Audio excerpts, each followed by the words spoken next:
To be smart.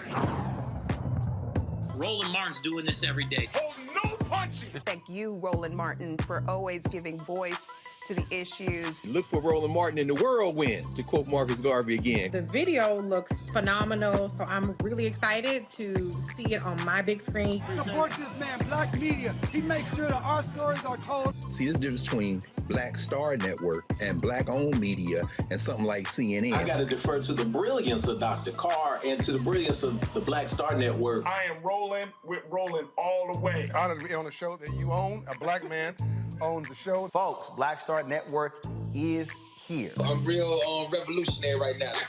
Roland was amazing on there. Stay black. I love y'all. I can't commend you enough about this platform that you've created for us to be able to share who we are, what we're doing in the world, and the impact that we're having. Let's be smart. Bring your eyeballs home. You can't be Black-owned media and be scared. You dig?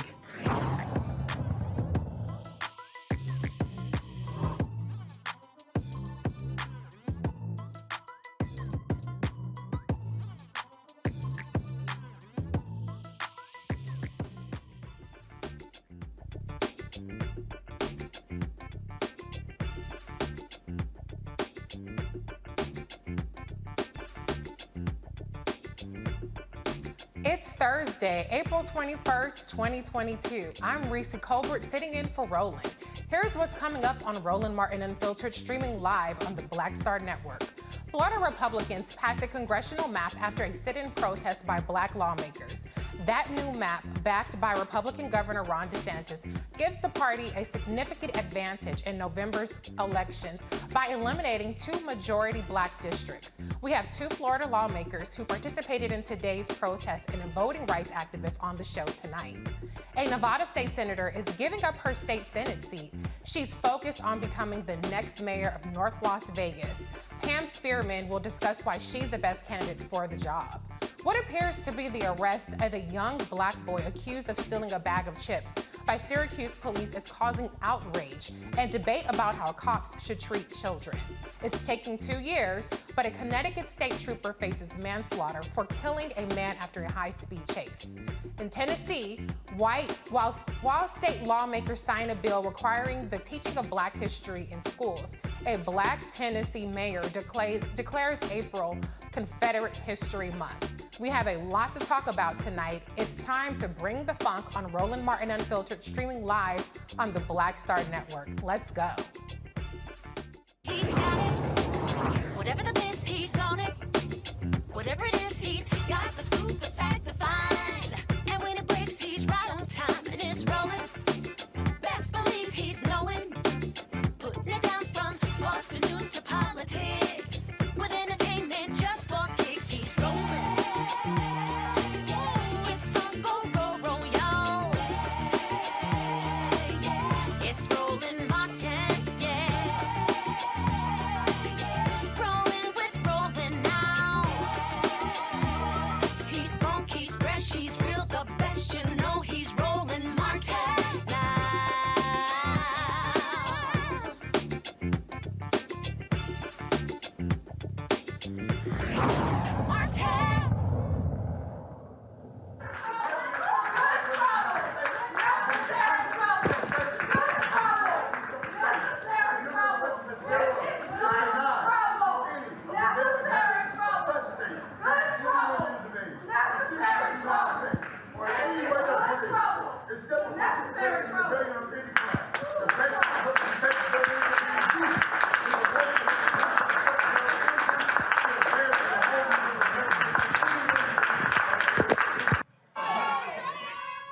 That was the scene today on Florida's House floor.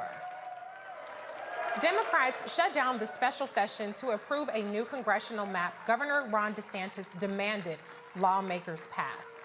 The new congressional map passed in a 68-38 party line vote. DeSantis' map carves up a Black-held congressional seat. Some say it will diminish the state's Black representation in the U.S. House and benefit Republicans. It now goes to the governor for his signature.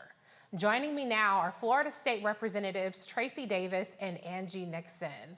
Tracy and Angie, Representatives Nixon and Davis, I should say, thank you for joining us. You both were part of this demonstration today. Can you just give the viewers a little bit more insight into what led up to this fight and the implications of this congressional map now in Governor Ron DeSantis's desk? Yes, for sure. So first of all, thank you for having us. So what we witnessed today was a direct attack on democracy after taking part in good trouble, necessary trouble, a peaceful sit-in.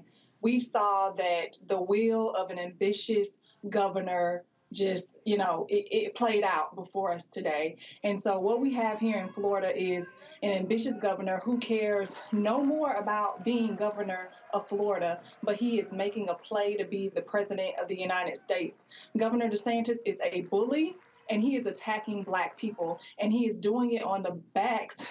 He's doing it on the backs of all Floridians. This map is unconstitutional. It is illegal, and it is eliminating 2 Black congressional seats. And this, again, is all because he wants to ensure that his party stays in control. Right. Do you have anything else to add to that? Yeah, this was, and thank you for that. This was just a culmination and the last straw. Over the last 2 sessions, it has been a complete attack, like my colleague said, on Black people, from the individual freedom bill, the Stop Woke Act, to the elections bills that we've dealt with here in Florida, to just the Don't Say Gay bill, to also the anti-protest bill. So today was all about the last straw and just making sure that Black voters understood we heard them, we were with them, and we're going to fight alongside of them. And that's what today was all about. I want to bring in Brent Frazier, who is president of the North Side Coalition of Jacksonville. But before I get to you, Ben, Representative Davis, can you just talk a little bit about the fact that because of Governor Ron DeSantis' obstruction of a special election, much of the Black representation in the state legislature went vacant for a good portion of the legislative session. For those who are not familiar with that, can you talk about even how Ron DeSantis has already disenfranchised the voice of Black voters in the state? Absolutely. We had an election in Broward County, and that election left many of our Broward County residents in that part of the state missing representation. And that all had the remnants and the fingerprints of our governor not calling for an election to make sure those voters were represented while we were here doing the business of Floridians. And so again, this governor has just put his fingerprints all over making sure Black voters do not have a voice in this House. Right. Ben, I want to ask you a question because, we've seen a lot of these moves, as both representatives have detailed, that Ron DeSantis has done.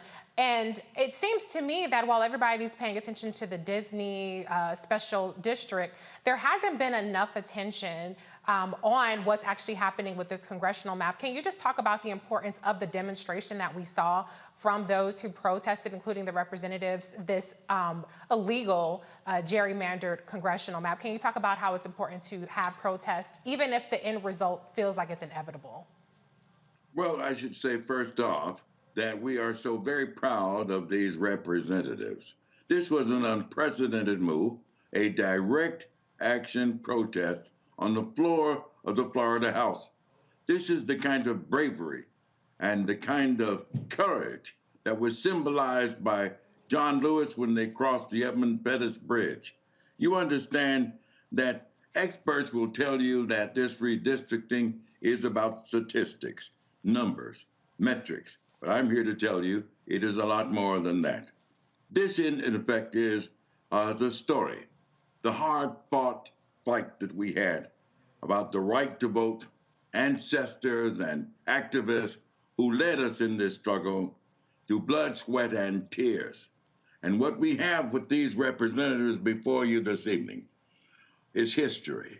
They have accepted the baton in the relay race of history, and I applaud them for that. Now, let's talk about where we are with regards to this particular district. We constitute 17% of the state's population, black folks, 3.3 million people. We call Florida home. But here's what you've got right now. We're only able to affect 7% of the congressional delegation. We got 28 members in all, but 17% of the population, but we can only affect 7% of those who are on that congressional delegation. What this governor has done is clearly racist, unconstitutional. It is, in fact, anti-black, and in the very least, racially uninformed. Most of us will simply call it like it is. It's just plain old racist. This governor is leading the state backwards to a time when racial injustice was the law of the land. The right to vote was the crown jewel of the civil rights struggle. We cannot allow this man to take that back. He appears to be hell-bent on turning the hands of time back to Reconstruction and Jim Crowism. We've got to stand up, and I'm so happy to see that these representatives were bold and courageous in doing what they did today. Absolutely. I think that it's an incredibly bold and important move because there needs to be urgent attention paid to Black representation in the state of Florida. Representative Nixon, though, one of the things I noticed in the discussions, in particular what the Republicans are trying to couch this as, is that it's actually discriminatory to take into account Black voters and the percentage of Black voters in a particular district, and that itself is racial gerrymandering. What's your take, or can you just explain the hypocrisy or the doublespeak that's happening to try to make it seem like what they're doing is actually less discriminatory than the congressional maps prior? Yeah, so it's the hypocrisy and the inconsistency for me, right? So they always change the rules to fit their narrative, always. And the fact that they're using the 14th Amendment, which allowed our ancestors to have the right to vote, now to use that against us is a huge slap in the face. Look, at the end of the day, I could not sit idly by. We could not sit idly by after hearing from Representative Thompson, Representative Henson, two of our elders in this process who spoke about getting kicked and spat on, who had to drink out of colored water fountains, who got arrested for fighting for their right to vote. We could not sit by and allow them to have to go through the same thing they went through years ago.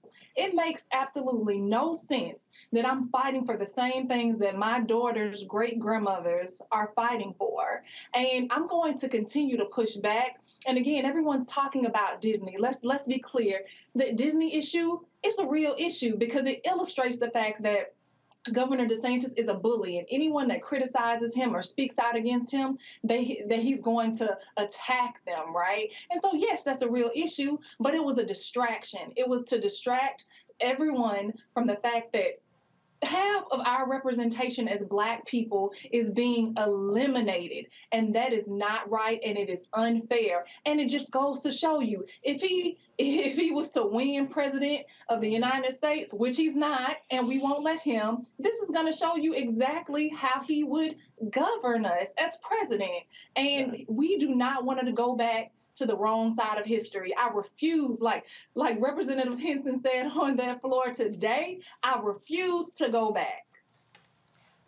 Well, I hear that. And before he can get to president, he's on the ballot actually in the fall. And so that's one way to stop them. And you also cannot gerrymander the Senate. So, you know, there's a Senate seat that's up for election this year. So hopefully the kinds of advocacy and the protests that you all are doing will draw attention to the fact that there are still races to be won in Florida, and the implications continue to be incredibly great. But I do want to bring in the panel on this, if we could keep you guys for a little bit longer. Joining us, per usual, on Thursdays is Dr. Carr, Department of African American Studies at Howard University, Dr. Larry J. Walker, Assistant Professor of University of Central Florida, and Crystal Knight, Democratic strategist. Thank you all for being here. Crystal, I'll start with you. Do you have any questions or comments for our esteemed panelists tonight? Or guests, sorry.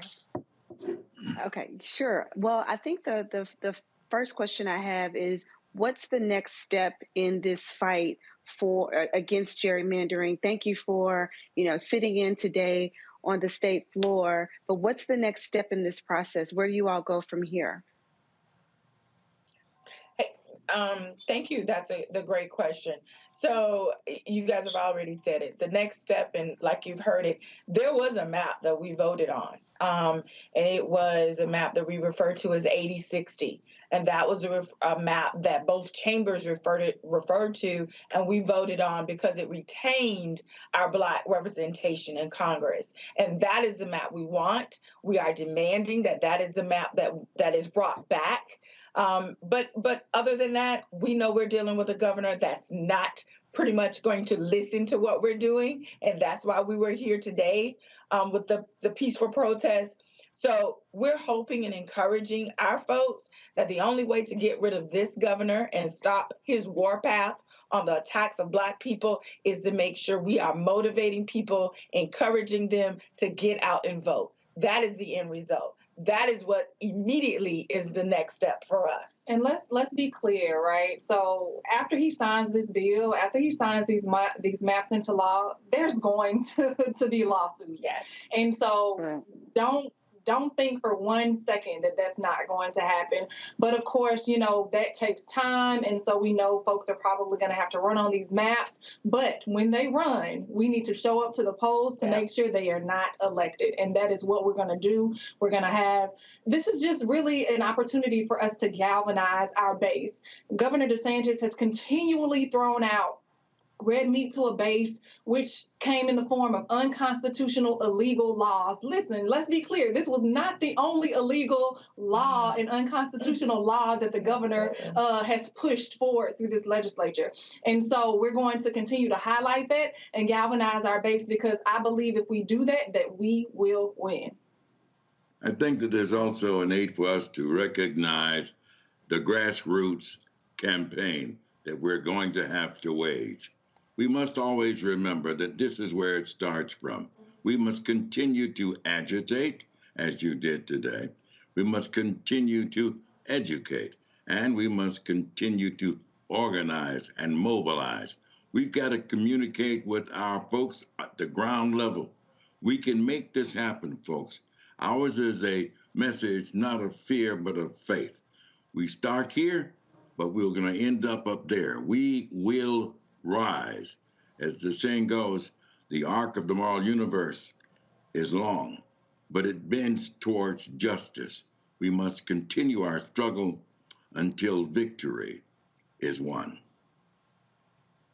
That is very inspiring words. I'm going to go to Dr. Carr. Do you have a comment or question for our guests? Yes, thank you, Reese, and thank you all for waging the fight. With all due respect, I don't look at the cornpone governor of California, of Florida, as a bully. He's a punk. And so with that in mind, I mean, a bully has some strength. This punk needs to be dealt with as a punk. And I'm saying that, and I guess I have a couple of questions. Number one, why is this man's approval rating in the mid-50s in the state of Florida? And the other question is, you're absolutely right, as we know, it's going to go to court. Isn't there an amendment, the Fair Districts Amendment in the California, I'm sorry, I keep saying California, in the Florida Constitution? Do you expect the Florida Supreme Court to uphold that amendment as constitutional and thereby restore the districts? And do you expect the Supreme Court, as you say, they're going after the 14th Amendment, to uphold these racist maps by the White Nationalist Party and the punk governor of Florida? Dr. Carr, that was a lot. That was a lot in that, but I'll try to address the first one where you said he's a punk, and I think we agree, and so we thought today was time for us to stand up to this punk that we normally don't refer to as our governor. He's someone else's governor. So that's number one. You also asked, do we think the approval rating for this governor? We know Florida is not racial, right? It's not a blue state all the time. Florida is the South. Florida is the South. People think South Beach, but it is the South. It is a red state. South. Yeah, it's a red state. So it's Republican led, and so we are dealing with a Republican led legislature. So that's why his approval rating is so high. But everyone has to be knocked off their pedestal every once in a while, and that's what we intend to do. And as far as the courts, we know this is going to be litigated. We actually know this is going to be several lawsuits, but the courts have not necessarily been friendly when it comes to democratic outcome. So we don't necessarily hold a lot of faith in the courts, but he did ask them for an opinion, and they did at earlier in this year refuse to give it to him. So they will push back from time to time. But fair districts was something Florida decided on in 2010. It is our job as legislators to hold up what the voters wanted, and we are doing that. And today was an example of us listening to our voters, hearing what our voters said, and we stood up to the pump. And look, so the main reason all of this is happening is because in 2018, a Black man came so close to becoming governor of Florida. And Governor DeSantis, somebody's governor, he ain't my governor. Governor DeSantis is so fearful of losing power, and he realizes how close that election was. And so, again, I know it sounds we sound like a broken record, but it's real in regards to the fact that we are going to motivate voters. The only way we can get out of this is if we turn our people out to the polls. We are able to retain judges or to get rid of judges by voting for our state Supreme Court. And so that's what we're going to have to continue to push people to do, to get out and vote. I think you're hitting the nail right on the head, Representative Nixon. We're going to have to begin to educate voters, register voters, and get people out to the polls in a way that we never have before. But also, let's look at this from a greater perspective. Florida is now the epicenter of this focus, this red meat, Republican extremist, radical base that is being appealed to. We need folks who believe as we believe to join us here in Florida to fight this fight. We're calling on people across this country to join us as we mount forces to fight these people who are trying to continue attacks on blacks. We've got to stop it. It's unfair. It's unjust. It's simply not right.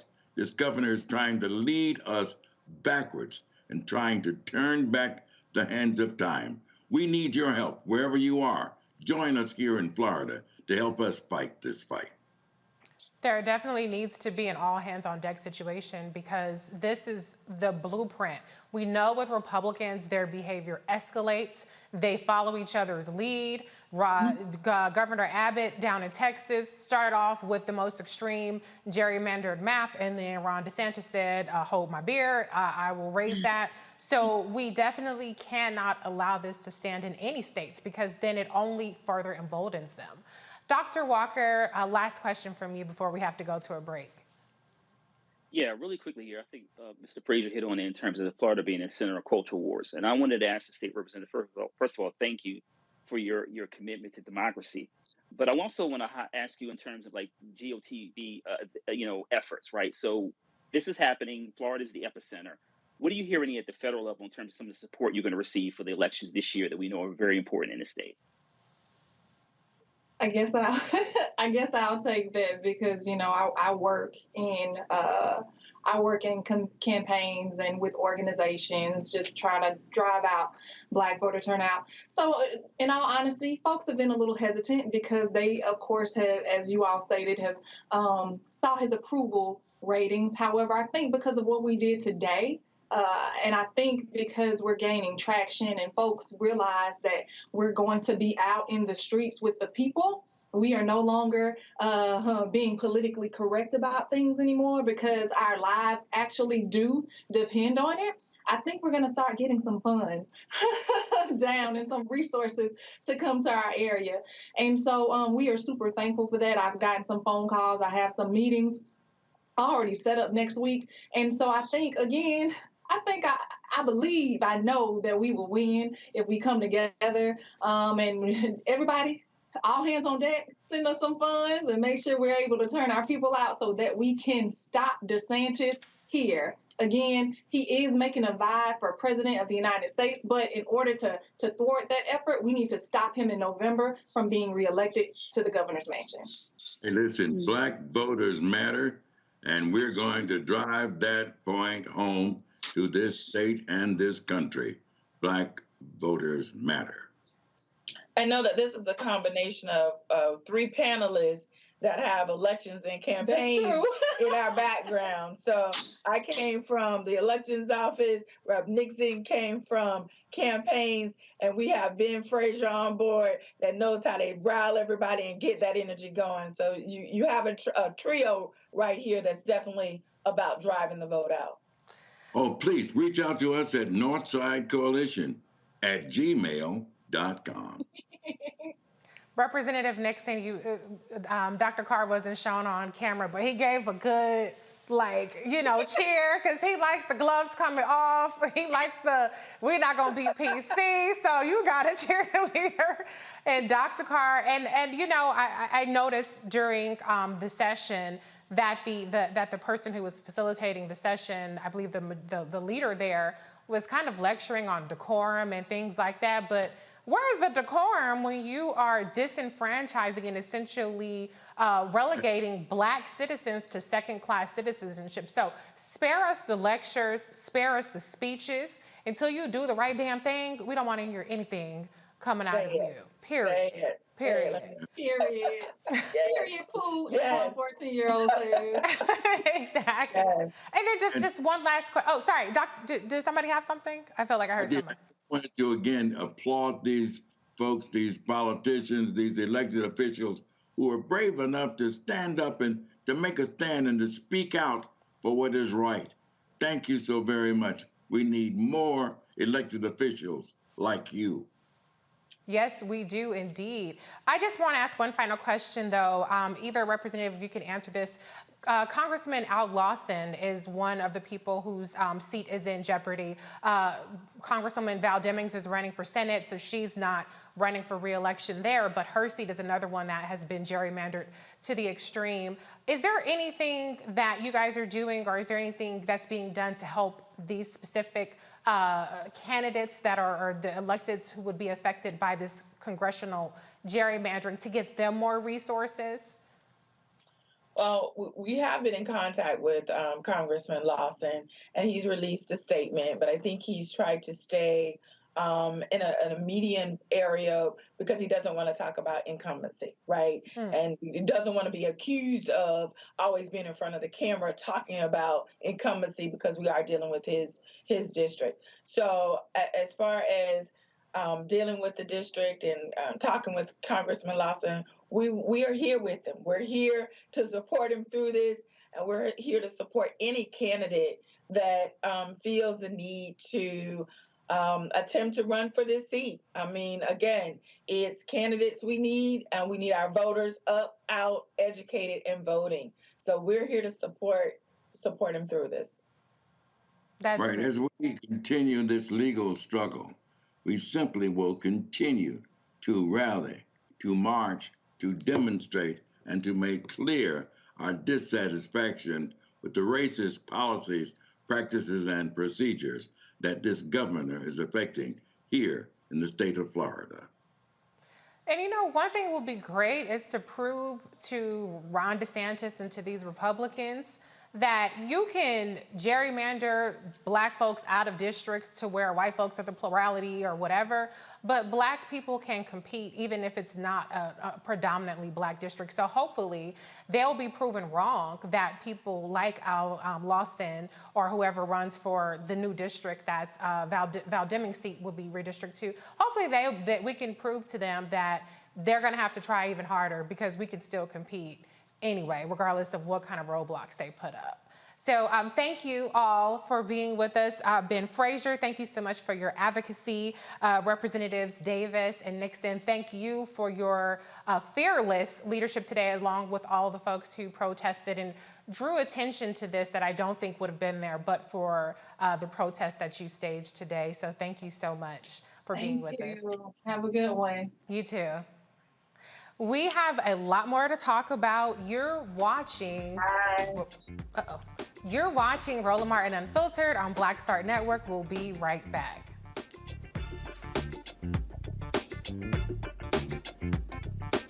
I'm Deborah Owens, America's Wealth Coach. And on the next Get Wealthy, you'll meet Jandy Turner, who took her love of sports, expanded her network, and created a thriving business. I settled on developing a golf event planning business, which in and of itself has been very viable for me. One of the things that I've learned from producing hundreds, if not thousands, of golf tournaments is that business gets done on the golf course. All on The Next Get Wealthy, only on Black Star Network. Pull up a chair, take your seat. The Black Tape with me, Dr. Greg Carr, here on the Black Star Network. Every week, we'll take a deeper dive into the world we're living in. Join the conversation only on the Black Star Network. Hey everybody, it's your girl Lunel. So what's up? This is your boy Earthquake. Hi, I'm Chaley Rose, and you're watching Roland Martin Unfiltered.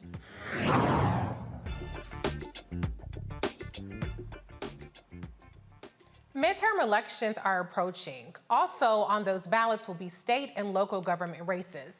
In Nevada, State Senator Pam Spearman is running to be the next mayor of North Las Vegas. Her platform consists of issues surrounding economic development, healthcare, and the LGBTQ community. She joins me now from Las Vegas.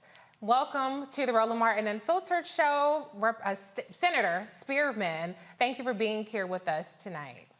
Oh, thank you, Reese. It's a pleasure to be here. And, I was listening to the last segment. I'm fired up. Yeah. I'm fired up. Yeah, we got work to do. Yeah, absolutely. So I want you to set the stage for the viewers out there and just tell us the state of the race down there in North Las Vegas. I know that there are some interesting things that people will be interested in. Like, for instance, you have an all-Black field of candidates that are running to be what would be the first Black mayor of North Las Vegas. Another interesting part is that the current mayor is actually a Democrat who changed his party affiliation to Republican to run as a Republican candidate for the governor race down there. So tell us a little bit about the state of the race in North Las Vegas as you see it today. Well, thank you. It is quite interesting, and I think probably one of the most interesting aspects of this race is that the only demographic that is in the race are Black people. There should be sure there are some really nice people in the race. I just have a real different opinion than the other 6, I think it might be 7. I believe that I really am the most qualified for the race. Let me say a little bit about the current mayor changing parties. I look at it like he simply took off the mask. He realized that October 31st was long gone and took off the mask because most people knew already that he was indeed a Republican. As a matter of fact, he is the one that was in the seat that I won outright in 2012. And Democrats rallied around my candidacy then because they wanted, quote, a real Democrat to represent them. The race that we have now is myself. There is a city councilwoman who's in the race. There are a couple of veterans. And then there's someone who is an entrepreneur. And as I said before, all of them are good people. I just have a difference of opinion in terms of their qualifications versus mine. I know that not only am I ready on day one, but I've got the kind of vision I know that I can cast and get people to come on into this tent, if you will, so we can move our city forward. For years, North Las Vegas has really been kind of like a stepchild of Las Vegas. There are more than 40%, 42, 43% of the households here who are either service workers or members of some type of a union. Yet, when you look at what happened during COVID, North Las Vegas residents were hit really, really hard. And there have been some opportunities to help the people who lost their jobs, who were downsized, people who are losing homes, people who can't pay the rent, all of those sorts of things. There have been some opportunities to do that, but the current administration has chosen not to. And recently, not only have they chosen not to do something in COVID, but there is a real issue with one of our historically Black communities. It is a community that was established when segregation was here in Las Vegas, and that is Windsor Park. I had an opportunity to walk and talk to those people who are over there, to the residents over there. They simply want to hang on to their homes. These are people who live in the house that their grandparents bought. These are people who live in the house that their great uncle or aunt bought. These are the people who look out across the street and they see this is the street where they had their Easter egg hunt. That's where they played stickball, all those sorts of things. And what has been happening is that the city has determined that they want to use Windsor Park, a current neighborhood, they want to use that and turn it into a light industrial zoning. And the people there do not want that. And this has been happening for years, Senator Dina Neal, one of my colleagues, God bless her, she is, I tell people, she's probably the only one that I know that can go to a knife fight with 7 rubber bands and still win the fight. But she's been fighting for the people of Windsor Park for a long, long time. And she made me aware of it sometime last year. This has been going on a long time. There has been benign neglect. There are homes that have literally fallen apart. There's street lights that are out. There was trash in the streets that the city never removed. There are graffiti. There's graffiti on the walls, et cetera, et cetera. Yeah, I mean, you just go on and name it. Historically Black neighborhood, and now the city wants to close it down. I hope that some of your viewers are listening, and I really hope that they will begin to have some type of a campaign to help the people of Windsor Park save their neighborhood. And if they will do that, I believe we can make a statement, not just to this current administration, but to future administrations. Look, take your hands off of our history. It's not about the money that you plan to offer us. It's about the memories. These are people who worked hard to get the homes that they have. And I'll be doggone if you're going to just come in and say, we're going to erase you and we're going to put up light industrial, whatever that means, Yeah. I'm sorry, I'm on a soapbox because I really feel bad. I feel poorly for the people because right now they have no voice. The person who should be representing them has said nothing, As a matter of fact, has been by default, has been complicit in her complacency. And does that person happen to be somebody that's one of your competitors, or how does your position in terms of supporting Windsor Park, this historically Black neighborhood, track with your opponents in this race? I will say this: if you show me what you've already done, I'll know what you're getting ready to do. And if you have neglected the neighborhoods, the historically Black neighborhoods that are in your ward, if you've already done that, why should we turn the keys to the city over to you so that you can do that en masse? And that's all I'll say about that. Okay, noted. That's a valid point. When you're talking about, issues of economic development, to your point, that can be a double-edged sword, particularly for Black neighborhoods, because they like to bring in economic development, but sometimes it's at the expense of the property values, sometimes taking over the properties, whether it's infrastructure or any number of things. Can you talk a little bit about your economic development or your economic priorities for the city of North Las Vegas, and how does that take into account issues of equity for its citizens? So North Las Vegas is the only city in Southern Nevada that is not landlocked. We have several hundred acres that have been undeveloped. There is a part of the acreage that is just north of the city called Apex.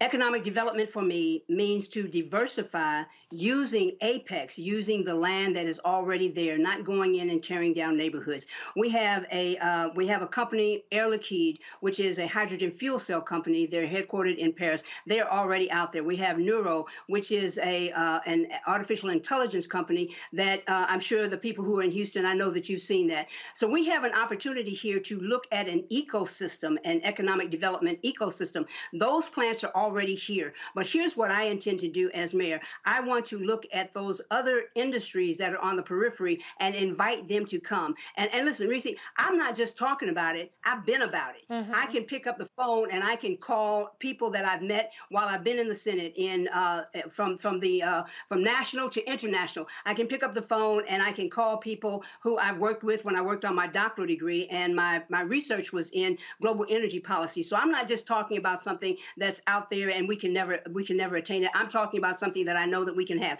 And so neighborhoods that have been neglected will once again be respected, because we're not going to go in there and tear them down. We're going to use the land that has not been developed, and we're going to cast a wide vision and look at the ecosystem, because once you get industrial companies out there, once you get advanced manufacturing, all of those things, now you're talking about opportunities for entrepreneurs, because somebody's got to supply the toilet paper. Somebody's got to feed them. Somebody's got to clean it. Somebody's got to fix the whatchamacallit when the duflachi falls apart, and the thingamajig, nobody knows how to fix that. So I'm talking about economic diversification using the industries, the energy industries, the technology industries that are already there. And I'm talking about using that to be a base for the ecosystem that we can create. And not only is it just a base of the ecosystem that we can create, we're talking about jobs that most of them start at $25 an hour. And that doesn't even include benefits. Now, what does that mean? That means for someone who gets a job that starts at $25 an hour and they have not included benefits in that, once you add on benefits, now you're talking somewhere close north of $35 an hour. That's one of the things that the people here in North Las Vegas crave. That's one of the things that they deserve. And I believe that within the Spearman administration, I believe that we can do that. And it's not just about me doing it. It's about me gathering everybody together and saying, this is the basis of the vision. Will you come and help me fill it out? Will you come and help us make sure that we have hit every corner, every cranny, we want every voice, every person, every neighborhood involved in this. And this, make no mistake about it, is an election of transformation. Yes, the very next mayor will be Black, but Black is not the only thing that we ought to be looking at. We ought to be looking at the person who is most qualified, the person who's already done the job, the person who comes with the receipts. And oh, by the way, it's not just the receipts. I bring the cash register with me too. And so we're talking about someone who on day one can get in that seat and sit there and make sure that we move forward. Now, Risa, let me say this, because I was listening to the panel before me, and we're talking about what's happening in Florida. I hope everyone realizes that Florida is a microcosm of the political platform and plan that will be used in 2024, because you're looking out and you're seeing people who look like us. You're seeing people who may even talk like us, but they are not about us. I think it was Zora Neale Hurston that said, all my skin folk ain't my kinfolk. And so the Republicans are co-opting many people in the Black community, and I don't know how they're doing it. You know, the thing that comes to mind with Easter being last Sunday, the thing that comes to mind is, what are you going to get for those 30 pieces of silver? Once you sell your neighborhoods out, once you sell your people out, once you sell freedom out, once you sell equality out, what are you going to get for those 30 pieces of silver? And so I hope that people all across the country, to include here in Nevada, recognize that Republicans are playing in every race, every election, every race, every seat. That's what's happening. And just because they have gotten someone from the Black community, from the brown community, from the LGBTQ community to come, and they've co-opted them, just because they talk like and they look like us, all my skin folk ain't my kinfolk. Well, we definitely know that. And, you know, we can't only we hear this all the time. Usually it's to try to diminish a Black candidate versus a non-Black candidate. But it's even more so critical when we have a race that has an all-Black slate of candidates. You have to look that much closer and not just any, many, mighty, mo, because everybody Black will all be good. So thank you, Senator Spearman, for joining us tonight. Tell people how they can support your candidacy or learn more about your candidacy. Sure. Please go to patspearman.com and learn about our priorities. Go to patspearman.com. And if you have additional questions, you can send them to us at patspearman.com, and I'll make sure that we answer. This is a race that we must win, and we must win it with someone who is qualified, someone who can go the distance, and most importantly, someone who has the fight in them and will take the fight to people who want to tear down our neighborhoods, who take the fight to people who want to destroy our future, take the fight to people who care nothing about our seniors, take the fight to people who don't want to pay attention to our young people. PatSpearman.com. I'm the one that needs to win this race, and I'm working hard to do just that. So, Reese, thank you. I appreciate the opportunity to be on this platform. God bless you. Thank you, Senator. There is more to come on Roland Martin Unfiltered. We'll be right back after this break. You're watching Roland Martin Unfiltered on the Black Star Network.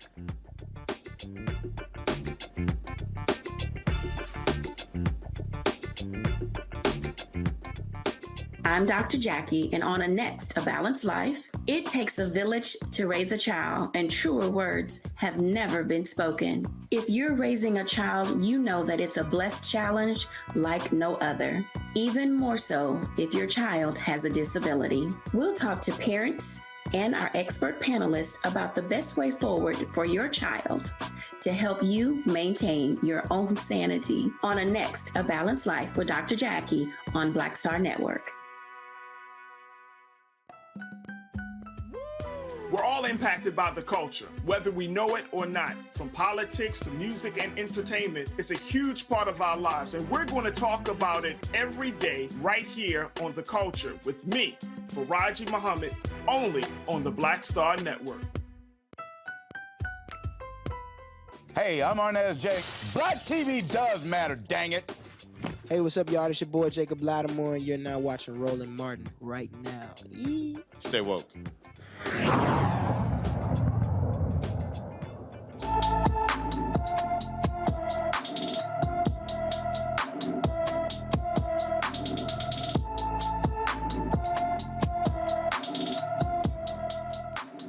Zakaria Green is missing. She is 5'2". She weighs 135 pounds. Her hair is black. Eye color is brown. She's missing from Los Angeles, California, and she's been missing since September 9, 2021. The 18-year-old Los Angeles native, I already read all that information. So if you have any information about Zakaria Green, you should call the Los Angeles Police Department at 877-275-5273.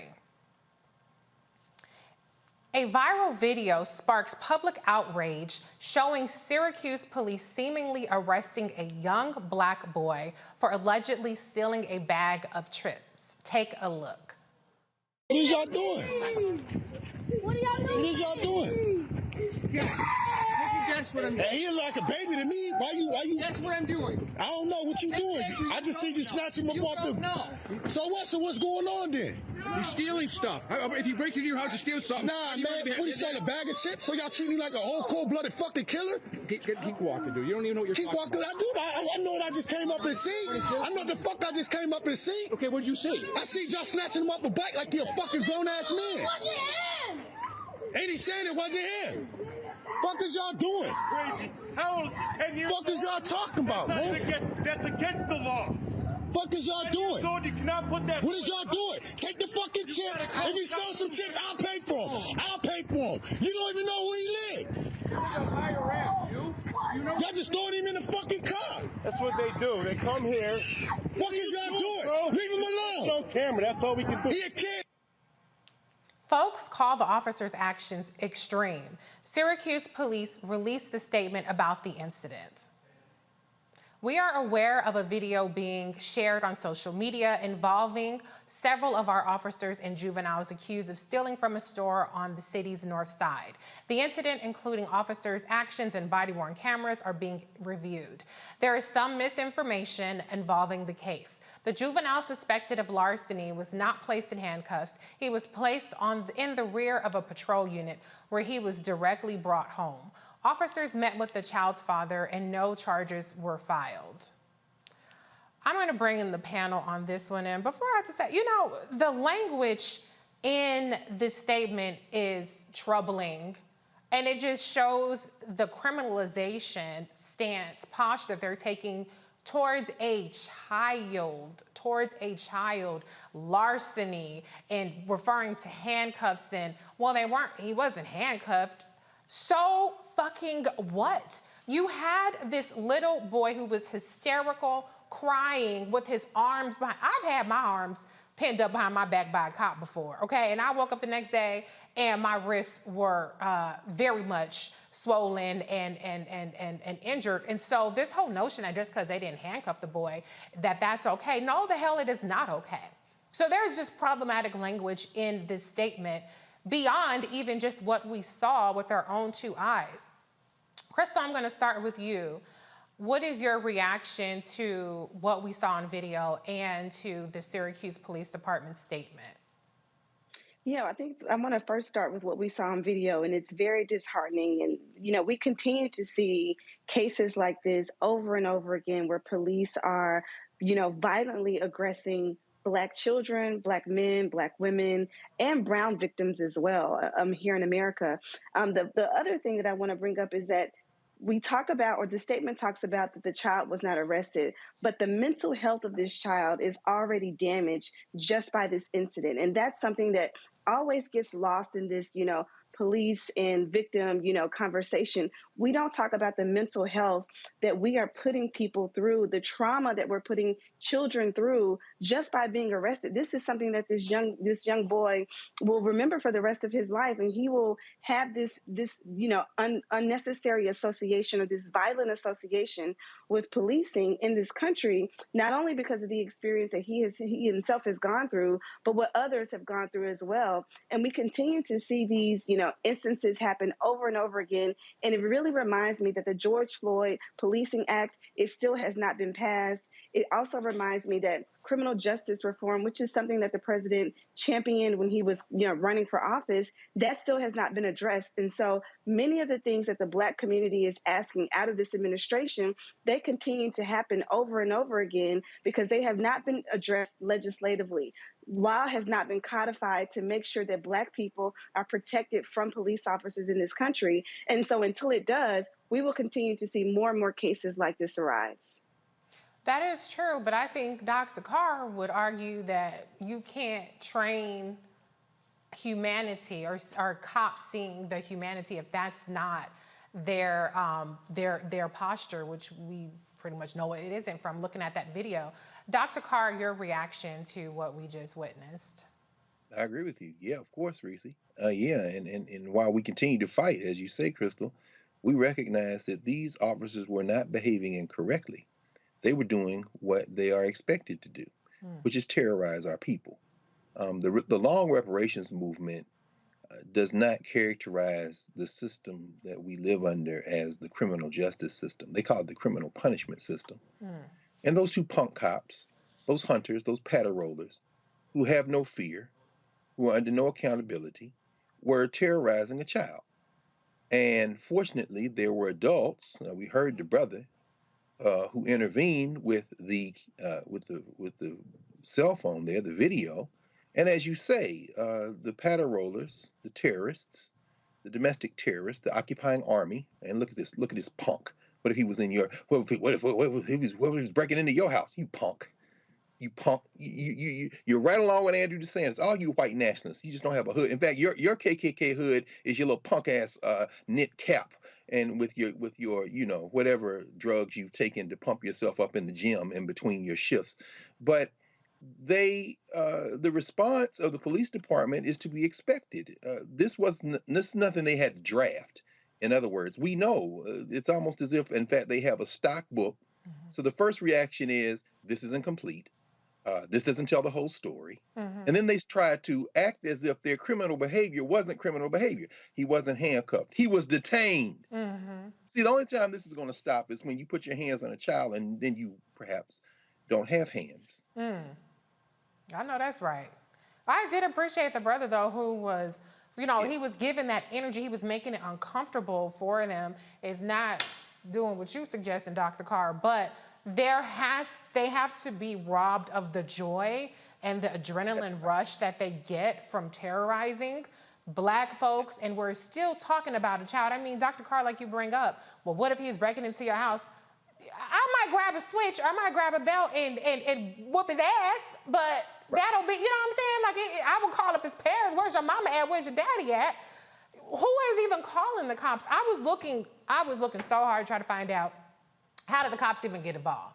Was it the punk-ass store owners that called? Did you call the cops on 3 kids, an 8-year-old and his 2 brothers, over a bag of chips? That's what I want to know. I want that answer, because to Dr. Carr's point, we have to have consequences for these folks that contribute to criminalizing our kids, not just the cops. That store, I'm not saying burn it down like we did in Rodney King in the LA riots, but what I'm saying is there should be a boycott, there should be a protest, there should be something saying, you know, you need to come up with other means to enforce, you know, shoplifting. I'm not saying kids should be stealing, because I know people be in the comments dragging me. I'm not saying that, but what I'm saying is you should not be involving the cops over a bag of chips. Dr. Walker, what is your... Before Larry, before you jump in, Doc, I just wanted to mention, don't want people to miss what you just said. Had it not been for that brother, had it not been for that intervention, we'll never know whether or not that little boy would have been returned home. Because at that point, they realized they were in trouble. Yeah. So we don't know what would have happened had he not intervened. So in some ways, he probably did alter the outcome just by doing what you said he did. That's right. You're absolutely right, because we saw a boy who was obviously hysterical, but he was alive when he got in that cop car. The gentleman saw him get, ripped off the bike. He said chips flew everywhere. You didn't see no guns, you didn't see no knife, because they try to pull all that shit out, try to make it seem like my life was threatened and this, that, and the other. So to your point, Dr. Carr, absolutely. That could have saved that young boy's life, and I hate to even think about that as a scenario, but you're right. Dr. Walker, your response. Yeah, so Reese, this is part of a larger issue, how Black people are dehumanized, right? So we talk about, TV, movies, etc., music videos. Black folks are dehumanized. And so we would talk about the language they use, larceny, in the press release. And so we also talk about the criminalization and trauma, how Black males and Black folks in general are traumatized. Mm-hmm. This young brother has been criminalized at an early age over, assuming it's a bag of chips. You heard the brother say that he would pay for the bag of chips. But like I said, we need to have a broader discussion about just how society abuse Black folks. Mm-hmm. We see also that a lot of research out there shows that Black children are seen older than they really are when it comes to general society. And that's another added issue that Black children have to deal with. They're seen older than they really are. So to snatch up this young brother off a bicycle, who's a child, than my child, or anyone else in this panel, right? Yeah. So to snatch him off a bike and treat him like that, he criminalized him at an early age. And once again, this is a part of the larger issue of how Black folks are viewed in our society. People don't see our humanity. And when you don't see someone's humanity, whether you're snatching them off a bike or snatching their voting rights, you don't have a problem with it. Yeah, you're absolutely right. I mean, we say it, I feel like I say it every week. If Dr. Carr doesn't say it, they have a no humans involved approach to policing Black people, including children. I mean, this is part of the reasons why I'm not saying people can feel how they feel about defund the police, but one of the, initiatives of defund the police is to change out police officers from schools, because to your point, Dr. Walker, they tend to over-police Black kids, think of them as adults, and abuse them in a way. I mean, we've seen this because this guy just so happened to be walking down the street, but this kinds of stuff is happening in schools everywhere, and they're labeling kids as troubled kids or disruptive or whatever the situation may be. So we have to really do better by our children. Before we move on to the next story, Crystal, I just want to go to you because there was one specific word in this police statement that really pissed me off. And it was referring to what has been out there as misinformation. Mm-hmm. I am adamantly opposed to misinformation. I've spent so much time combating it. What we saw was not misinformation. We saw it with our own 2 eyes. what this little boy was subjected to, which is unconscionable, knowing that the accusation was that he had a bag of chips, allegedly. That may not have even been true. Can you just talk about, and Dr. Carr also mentioned this a little bit, just the way now that, you know, words like misinformation or, you know, how he said earlier, you know, well, what happened before or what happened after are really being used to undermine accountability for these police officers? Absolutely. So what we know right now, based upon the case that or the video that we saw, we know that the police officers roughly handled this child. They were very aggressive. They were also very terrorizing and traumatizing to this young child. One of the things that we've seen police departments do across the country, they are co-opting the language of activists, right? So they're co-opting this whole notion of misinformation and disinformation because it sounds good, it's catchy, it's the smart thing and the savvy thing to say right now, but there's no misinformation or disinformation in what a video has shown. And so what they're essentially saying is, are you telling me that my eyes are lying based upon the video that I saw? And so we continue to see police departments do this because they're protecting the blue. That's one of the things that's embedded deep into the culture of policing in this country, is that they protect their own. And even when they're wrong, they tell you that something is right or something is wrong to make you believe over and over again that what you saw wasn't true. And so we've seen this happen throughout history. We saw this happen in 2020 with the big lie. If you continue to repeat something, if you continue to state something over and over again, people will begin to question, well, did I really see what I saw? Is it really true what that thing is? And so that's why they use that term. And it's no coincidence that they use it. They're using it on purpose because it's a language that we are hearing activists and people who are quote unquote progressive use about misinformation and disinformation. They're now just using it against, you know, something that was illegal that they did. You're absolutely right. I think that's such a good point about how they are co-opting the language. You're co-opting the language of activism. So you're hearing what they're saying, but you ain't doing a damn thing better in what they're demanding. So they need to work on that part. But let's move on to our next story. In Connecticut, in Connecticut, a state trooper is charged with manslaughter for the 2020 fatal shooting of a Black man. Trooper Brian North turned himself in to the state inspector general Tuesday night. North fatally shot Mubarak Suleiman in January 2020 after a high-speed chase. Suleiman was still in the driver's seat when he was shot.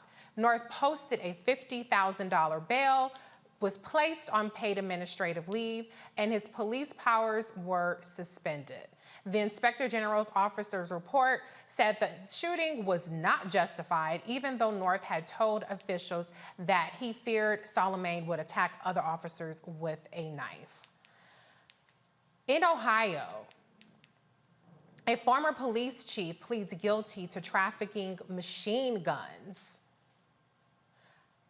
Dorian LaCourse entered a new plea agreement to 3 charges: conspiracy, making false statements in records, and making false statements to the ATF.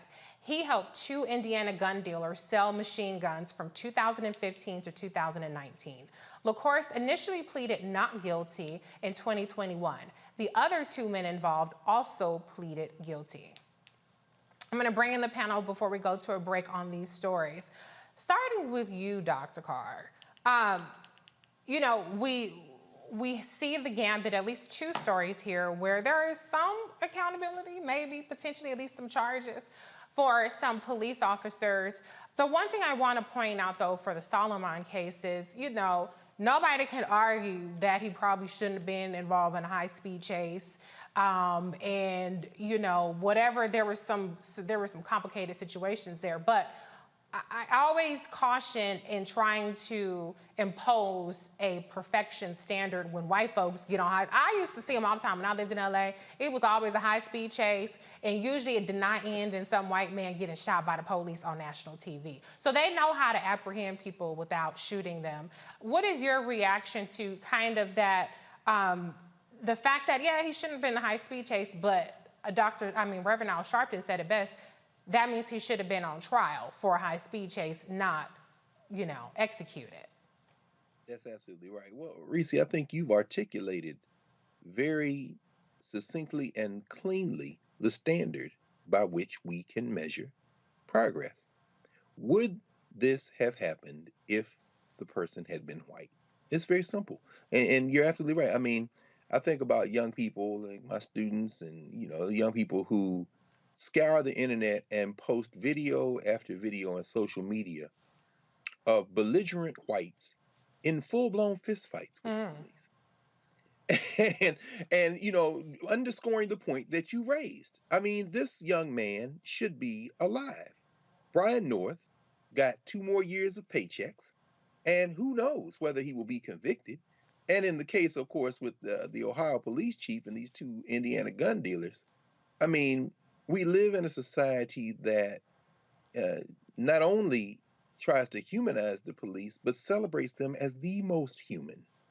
And all you have to do to test that is to look at any network television evening with police procedural dramas. They're doing the best they can. They're really humane. Yeah. These cats are straight up selling guns across state lines. Now, to use your model, make that 2 black Indiana gun dealers and a black Ohio police chief, and see how quickly they would have been snatched up and put under the jail. So I think you've already framed it. Just switch the races and play out how it might play. And I think there's the answer. You framed it for us. Yeah, Dr. Walker, speaking of, the fact that they were trafficking, these officers were trafficking guns, we have this movement now where we're seeing rollbacks on some of the criminal justice or criminal system reforms, because we cannot deny there is a rise in crime, still historically low compared to other periods, but we had several mass shootings Easter weekend of people cutting up in the malls, shooting people all across the country. So we have people who are rightfully concerned about gun control, or about the increase of gun violence, and Republicans in particular use this to tout basically how Democrats need to be voted out, et cetera, et cetera. But then you have cops trafficking guns. They put hundreds of guns out on the streets, and these guns were supposed to be, now you could argue, I don't know if cops need to have assault rifles and these high capacity weapons either, but these are the weapons that are intended for police departments, and they're putting it out there on the street and making a crap ton of money behind it. What's your reaction to that part? Yeah, so Reese, I think the conversation, the rhetoric on curbing gun violence is interesting, particularly as it relates to this case, right? So President Biden's talking about ghost guns. The mayor of a city like Baltimore talked about ghost guns. You've heard that conversation about ghost guns in various jurisdictions throughout the country. But you compare that with this case in Ohio, when they are just out trafficking, right? So that's what they're traffickers, right? Yeah. They're not law enforcement anymore. They're traffickers. So it's always interesting in terms of language we use when we describe people, right? Because they're not officers. They're not following the law, and they did this purposefully, right? So they knew what they were doing, and then they made money off of it, right? So they're gun traffickers. So I think, once again, when it comes to these kinds of issues, first of all, like I said, we had to talk about police reforms, right? So we've been talking about this for years, and we talked about it. My colleague talked about it in the last segment in terms of some of the police reforms. But we constantly are seeing these stories about law enforcement not only taking advantage of citizens, but taking advantage of systems in place to ensure we don't see this kind of corruption. That's the other word we should be using, is corruption. And I think that when it comes to Democrats in particular, when they talk about some of the language that we use, we have to be more purposeful in calling what it is. Call it corruption, call it, they're trafficking in guns, and it's contributing to violence in our area. So we got to say that, because it's really important to use that language, because what's happening is frequently they're not using that language. And once again, like I said, these kinds of issues, if we're not talking about it on this platform, who else is talking about what's happening and talking about calling out this corruption? And also, obviously, the killing of the brother in Connecticut. We've been seeing this kind of violence on these videos for the last several years. Really, I go back to 1960. We saw it in black and white. Now we're seeing it in terms of how black folks were treated. We're seeing it in cell phone videos. But once again, this idea between gun violence and videotaping it in U.S. society over the last several decades, we're constantly seeing it. What happens is we're being traumatized. Folks are being killed. but we're not sending solutions by policymakers because they don't see our humanity, as I said earlier. Yeah, you're right. And I want to pick up on that point, though, which you made about, essentially messaging, right, about how Democrats are not talking about corruption and things like that. Because I know for damn sure if somebody, burns down a Target in the Black Lives Matter rally, they make it seem like all of Black Lives Matter is Antifa and burning down Targets and Black people are looting and they're violent. But then you have cops that are trafficking guns, and it's a few bad apples. So we definitely lose the messaging war or the conversations about really moving the needle and talking about how widespread this kind of behavior is, because essentially they use their position to gain access to something that they weren't supposed to have. So what other kinds of things are these cops getting access to? And then they're profiting from it by selling it for exponentially more money. But Crystal, I want to go to you. I don't know where you stood. I'm not trying to start no mess because I know I'm probably on the island over here. I don't know where you stood on Jussie Smollett and his, conviction, all that stuff. I'm not trying to relitigate that, but 2 of the charges that these officers are facing are making false statements. So I'm just curious to see how that part pans out, because when it was a black man, I ain't gonna say he innocent, but when it was Jussie, it was hundreds of, I think they spent millions of dollars actually prosecuting him over false statements. So all I'm saying is I want to see that same energy in prosecuting these gun traffickers for the false statements that they made. What is your reaction to both of these stories and the false statements part too?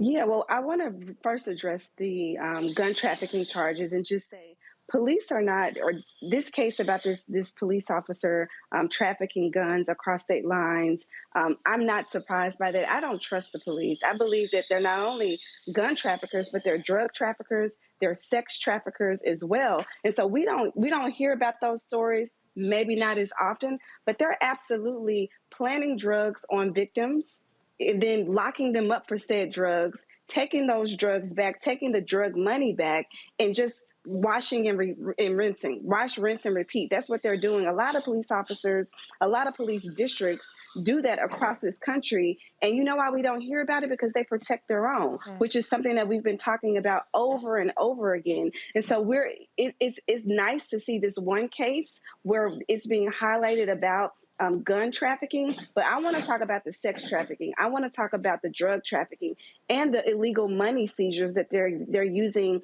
And a lot of these officers are also using the drugs that they're also seizing from these folks who are selling drugs. So that's a whole nother, that's another subject and topic. But I think as it relates to what happened with Jussie Smollett, that case is troubling. It's challenging. Obviously, I was actually on this platform speaking about it. And I think, whatever has played out in the case, that is absolutely what it is and how it's played out, regardless of if you believe Jussie or not. It's unfortunate if he were to make up that entire thing, but he has been, sentenced and held to a court of law. I think what we saw in Chicago, we saw prosecutors really make an example out of him. Mm-hmm. We saw prosecutors spend millions of taxpayer dollars trying to bring down a Black man, when really what they should be doing is focusing on the education system in Chicago. What they should be doing is focusing on the high crime that they have in the city of Chicago. And so I'm not here to make any excuse for Jussie's behavior. I think it was inappropriate. I also think 2 things can be true. You can, you can prosecute someone for something that they did that was wrong. You can also hold your own accountable. And so as it relates to these police officers and what's happening in these other states, they need to be held to the same court of justice that Jussie was given. So give these officers the same money, time, attention, and media that you gave to Jussie. So those are my feelings as it relates to this. We here, girl. That's all I'm saying. Give it the same energy. Let it be everybody, CNN, MSNBC, breaking news. Let's give all that energy. Well, we talking about it here too. But I do. And let there be Saturday Night Live skits about it as well. Hello. We can't forget about that. Exactly. Come on. And that's how these people are disgraced, and they make all cops look bad, all that stuff. But before we go to the break, I just want to absolutely highlight the fact that you're talking about sex trafficking and drug trafficking. And these are real things. And in Chicago, they had black sites where they were having illegal interrogations. The problem, though, is who's going to investigate the cops? Because even it seems like at the federal level, they too busy looking at Marilyn Mosby's 401k. They're looking at Brian Benjamin, little 5,000, 10, however much he money. I'm not saying let black people get away with stuff. I'm not saying that. But what I'm saying is there are actual real abuses of power, corruption, as Dr. Walker pointed out, that are going untouched. And it's having real implications in terms of the violence and the degradation of our communities because they get free reign. So with that said, we're going to go to a break. You're watching Roland Martin Unfiltered on the Black Star Network. We'll be right back. When did you know that this is what I wanted to do? I think right after high school, because in high school I was in all the plays, but I was always funny, but I didn't know nobody would pay me for it, And then I saw Eddie Murphy. This was like 84 when I saw Eddie Murphy. Eddie Murphy was the hottest thing in the whole wide world, not just comedy. But anyway, he saved Saturday Night Live. If he hadn't started that show would be gone. He had done 48 Hours, Trading Places. His first Beverly Hills Cop could wear the hell out of a red leather suit, and he wasn't but 23 years old. He was rich enough to pee cream, and he got all that telling jokes. I said, shit, I've been funny my whole life. I didn't know people give you money like that, so I went and got some Red Fox albums. I went down to my mama's basement where I was living anyway, and I stood in that mirror and played them albums and them jokes until I could tell them like they was mad. Wow. And that started me doing jokes, and then I went and did comedy in the street. I was standing on State Street, tell jokes and pass my hat, and white folks would come up and just hand me money, and I liked it.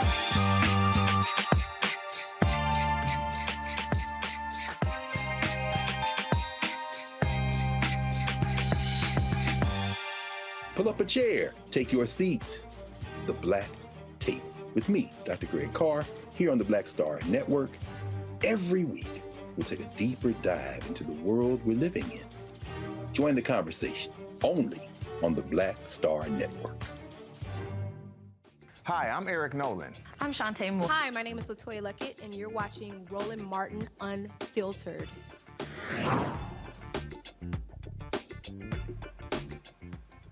A federal judge grants the Black News Channel permission to borrow $1.6 million from its previous financier, Sal Khan. The organization will use the funds to pay vendors and a few staff members while it searches for a new buyer. Last month, the network closed its doors, filed for bankruptcy, and laid off hundreds of employees.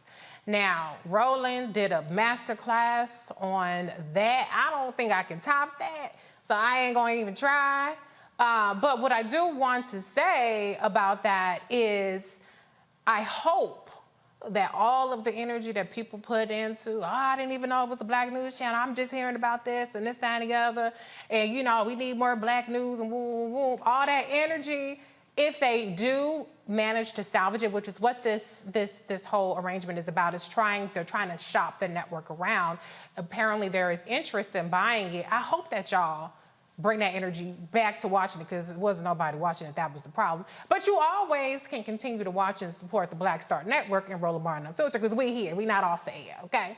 And we in the building, all right? But bills are paid, staff is paid, and we're gonna go ahead and go on to the next story.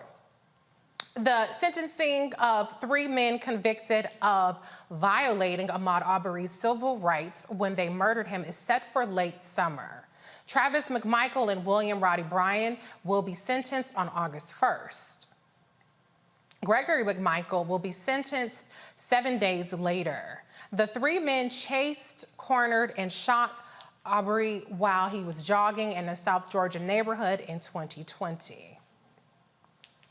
I'm going to go to the panel just real quick on this story because, one of the things that was really interesting about this sentencing, right, was that that Ahmaud Arbery's family they were against the original plea deal because they wanted as harsh conditions as possible, justifiably so. I would too. I would be like, fry them if I were them. And so they really did not want to see them serve what they considered to be easier time at federal prison first. So I don't know. And Dr. Carr, I'm just curious if you would happen to know the answer to this. Would the judge on their own volition be able to determine where the time is served first? Or do you think that in this kind of case, they probably would adhere to the family's wishes and take that into account with sentencing? I'm not sure off the top of my head, Reese, but I think that, judges have wide latitude. I'm not sure that the Department of Corrections would or wouldn't step in. And there's probably a kind of pro forma schedule of where folks who are convicted of these types of offenses are sentenced. But to what you raise, it's difficult because going back to the first story you covered in Florida, one of the fundamental challenges we have is gaining a better understanding of the system we live in. To even expect that the Department of Justice should prosecute and that somehow there will be more justice dispensed if a plea deal wasn't arranged, I think that kind of bespeaks a faith in a system. Now, I don't want to say a faith, that's too strong. A belief that somehow a systemic approach is more corrective than the one that was being pursued by the people who work inside the system. It's a helpless dilemma. And let's just say you put them in the worst conditions possible. That's still not going to bring young Ahmaud Arbery back. So, yeah, but I do think the judges have wide discretion in this regard. So we'll just have to see where they first serve their sentence. Yeah, definitely. Well, the good news, I consider it to be good news, is they're going to be in jail for a long ass time. So whatever the situation may be, they're going to end up in jail. Crystal, your quick reaction to the sentencing news that we're hearing about. Well, I hope that they, get the longest sentence possible. And I just want, the viewers to not forget that, this plea deal was not even widely publicized. This was something that was really kind of secretive in that the family was really outright and forthcoming and pushing this into the forefront. And the question that's so frustrating about this whole sentencing in this case is, how are they even given a plea deal? How? In what courtroom in America would they be even given the opportunity to plead out something so egregious, so vile in this kind of, case and instance? And so, the whole courtroom, the prosecution, the, attorneys, the defense attorneys, all of them have some level of guilt on their hands when it comes to the handling of this case, only because there have been, cause of activism, the family who has been very, paying upfront and paying attention and really keeping, the media abreast of what's happening. Are we now seeing, this sentencing and what's going to happen with it? But I absolutely believe and hope that these three men get the toughest sentence possible for this senseless killing. And ultimately, as Dr. Carr stated, it does not bring Ahmaud Arbery back, but it does, allow folks to sleep a little bit easier knowing that you cannot just run around shooting and killing innocent Black bodies in this country and getting to walk away and plead your way out of a case like this. Definitely, I completely agree with you. But I will say, I think to the credit of the prosecution, they did get a conviction, which I think with Black folks, regardless of the evidence, regardless of open and shut case, we just saw with the young boy, that's misinformation, a video that we could see with our own eyes. We still hold our breath in these cases, and sometimes they don't end up in, a lot of times actually, they don't end up in conviction. So I think it was important that the family of Ahmaud Arbery got the conviction in court that they were looking for. To your point, Crystal, they did not want the plea deal. But I also think that like I said, I did just say that they're going to be in jail no matter what. But Dr. Walker, I do think it's important because you don't always get the state conviction. And so you do have to sometimes rely on these federal charges. So do you expect that the sentencing will set the tone or kind of, send a warning shot to people that regardless of what happens at the state level, you will be held accountable at the federal level if you violate civil rights the way that they did for Ahmaud Arbery? Yeah, Reese, I think that's an important question, but I don't have a lot of faith in the system, right? And I'm going to tell you why. First of all, I hope that after August, this brings some kind of peace to the family, right? And because they've consistently, advocated, kept this memory alive because after this tragic murder. So one of the things I want to highlight is in terms of the system, Reese, is they almost got away with it. Yeah. Right? I think you're right. I think that's one of the things that's really important. They nearly got away with it. And if there wasn't more attention brought regionally in the state of Georgia and also nationally, that they would have gotten away with it. This travesty, this murder. So, like I said, first of all, I hope that it brings the family peace. But for me, justice is that we don't have any conversations about stories like this anymore, right? Because this is very easy. It could be me or someone else I care about or someone else that we read about.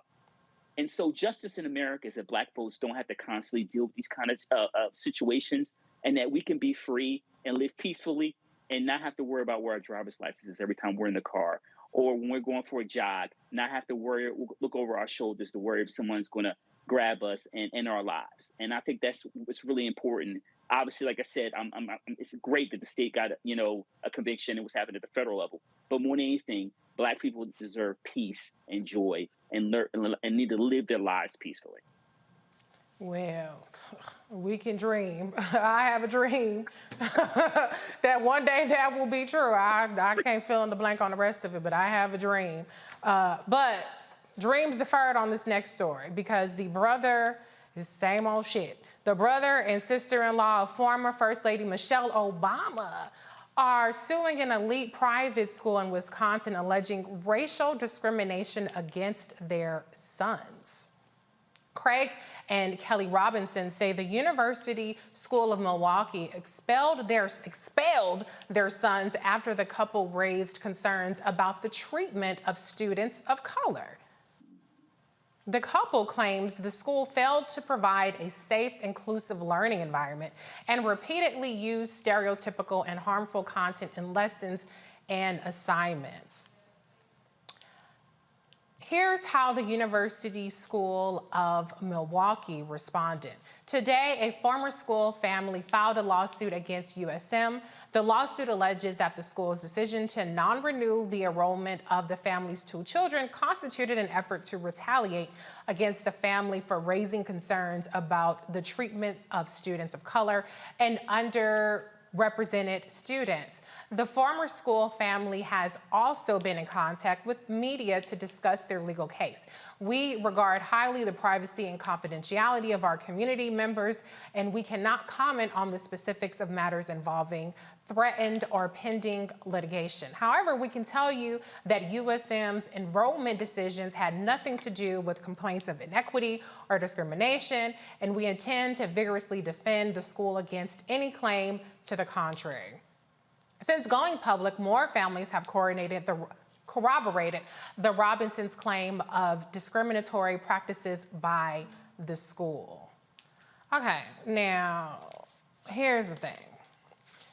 I don't believe a damn word they said, because if you are treating the kids of the former First Lady's brother-in-law like that, oh, you for damn sure treating the Black kids and the underrepresented kids who don't have any power like crap at that school. You're definitely doing stuff you ain't got no business doing.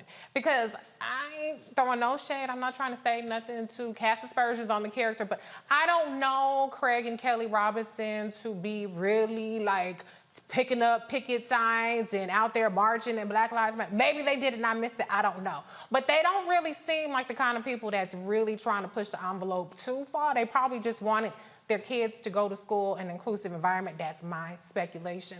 So if they're raising an issue that has now been corroborated according to the Robinson family by 40 families, there's a problem there. Kelly, what's your reaction to, I'm sorry, Crystal, what's your reaction to this story? Well, I think that they are using their means and their access to, privilege and political office to highlight this discrimination case, and that's what it sounds like it is. And the fact that 40 other families have corroborated this, then they're not singled out. They're not, asking for special treatment based upon their political affiliation, based upon their political, their political affiliation with the former president of the United States. And so I think that, any family who has experienced any form of discrimination by any university, any institution, are well within their rights to sue and pursue legal action. And that seems that's what this case is about, and that's what they're doing. I think the school is obviously embarrassed, not only because there's legal action being taken against them, but also because of the celebrity associated with this case, in that this is the brother of the former president, or brother-in-law of the former president of the United States and first lady of the United States. And so it just adds a level of awareness and of heightened, scrutiny and security around this. But I think that they should sue, make sure that other families have voice in this lawsuit as well, and let this university know that they cannot take these kinds of actions in the future and be able to sweep it under the rug. I agree. I'm a firm believer in Black people being more litigious, okay? Call the manager, sue somebody, get some coin if you're being discriminated against, especially if you have the means. Leave a bad review. Hello. Whatever you got to do. Okay. All of that. Better Business Bureau, whatever it is you got to do to spread the word, do that, okay? But Dr. Carr, what is your take, though? I mean, several of the families just took their kids out of the school. Do you think that there is a forcing mechanism for an elite institution like this to really to change their ways? Or, I mean, I'm not saying they shouldn't sue. I'm not saying that they shouldn't draw attention to it, but you from the illustrious Howard, and I'm just curious if you think that that's even like something that could even be forced, given your experience in education. Oh man, Reese, that's a hell of a question. We just wrapped for the semester at the law school this week. My last class was last night, and we actually talked about First Amendment rights and protections in schools. And ironically, the two institutions where you find fewer constitutional guarantees are schools and prisons. There's a lot more leeway given to prison superintendents and to school principals and attendants when it comes to children. Now, that having been said, there's even more leeway when you're talking about private institutions. So no, there's no incentive for the University School of Milwaukee to do anything. I mean, they're in Wisconsin, after all, where the white nationalist party is running rampant over the law and in the legislature. This might actually heighten their reputation. If you look at their website, I didn't see but one Black person, and he was an alum. You got about 1,000 students there. It costs $30,000 a year to go to school there. And and it was such a pleasure to see you last Friday when we were at the African American Museum celebrating Jackie Robinson. And one of the things Jackie Robinson said when he almost he had to hold himself back from beating the tar out of a cop on 125th Street. He said after the police apologized to him for the confrontation, he said, "But it shouldn't have to be because it was Jackie Robinson. Right. If I hadn't been Jackie Robinson, they'd have beat me up." So with all due respect to the Robinsons, let me be very clear about this. Their children, who this private school said, "We can no longer associate with your family." Their children, who they sent a letter home to their parents and said, "You didn't demonstrate respect for our expertise, and you didn't treat them in respectful and trustworthy, fair and kind manner." Their children are going to be okay. Yeah. It is those babies who don't have a recourse, who are suffering every day this kind of thing. So, just because we Black and this gets some attention, this should draw even more attention to the fact that what you said, these aren't the ones who necessarily make a lot of noise. Well, you know what? Come on over to the side and fight for the babies who don't have $30,000 a year for private school education. I know that's right. Because look, they said take your funky ass to $30,000 or $60,000 in this case and go on, because we're going to continue to do our white stuff the way we want to do it. If you don't like it, too bad. We don't need you anyway. But to your point, Dr. Carr, the ones we really need to be worried about, the ones who they getting $30,000 from public school education funding for a whole class full of kids, and they don't have the books and they don't have iPads or whatever, so they don't have ventilation in their classrooms, heat, anything like that. That's what we really need to be concerned about. But you still gotta pay. You got to remind folks that this kind of stuff is happening regardless of your socioeconomic status. You can't outrun being black. You can't outrich being black. There's nothing you can do about that because they're going to always remind you. Dr. Walker, you're an educator as well, so I just want you to get the last word on this topic. So, Reese, I think it's important to keep it 100 in this conversation. They have been probably doing this for years, right? Especially these private schools. I mean, it's different. The public schools have certain mechanisms in place that you can hold people responsible. Private schools, especially the affluent ones, with all their money, listen, they've been doing this for a long time. And what happened is the Robinsons just had the political clout to call them out. Yeah. It's just that simple. And I think also it's important for all those kids who were who were attending that school, who may be there on partial scholarship or et cetera, who've been catching hell for years. Hopefully this forces the administration, whoever the board of trustees, et cetera, to make some changes now that they're getting all this political pressure they don't want. You don't mess with someone who's affiliated with former president of the United States' family. Yeah. That's just a bad political move. And now they're paying for it. But the bottom line is they've been doing this for a long time. My wife and I had a situation where we had to pull our son out of a private school very early on because we just didn't like the way the language they used. And I know a lot of black folks, similar situations have happened.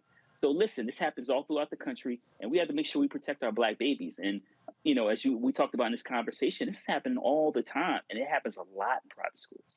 You're right. And I'm not in any way trying to insinuate that because black children are wealthy, that they should not be given the protections of not being in a racially hostile environment, because I don't believe that at all. I think, like you said, we need to protect all our babies. The wealthy ones, the partial scholarship, the full scholarship ones, the ones at the public schools, charter schools, whatever, they all need to be protected. And they all need to come up in an environment that is constructive and healthy and empowering for them. So let's move on to Tennessee.